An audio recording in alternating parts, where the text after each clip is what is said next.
حضرت ابو موسیٰ اشعری رضی اللہ تعالیٰ عنہ فرماتے ہیں کہ نبی کریم صلی اللہ علیہ وسلم نے ارشاد فرمایا، ہر مسلمان کو چاہیے کہ صدقہ دیا کرے۔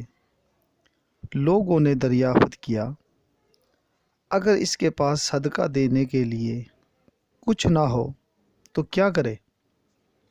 ارشاد فرمایا، اپنے ہاتھ سے محنت مزدوری کر کے اپنے آپ کو بھی فائدہ پہنچائے اور صدقہ بھی دے۔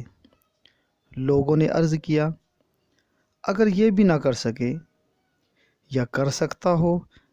ارشاد فرمایا، کسی غم زدہ محتاج کی مدد کرے۔ عرض کیا، اگر یہ بھی نہ کرے تو ارشاد فرمایا کہ بھلی بات بتا دے۔ عرض کیا، اگر یہ بھی نہ کرے تو ارشاد فرمایا تو کم از کم کسی کو نقصان نہ پہنچانے سے باز رہے، کیونکہ یہ بھی اس کے لیے صدقہ ہے۔ بخاری۔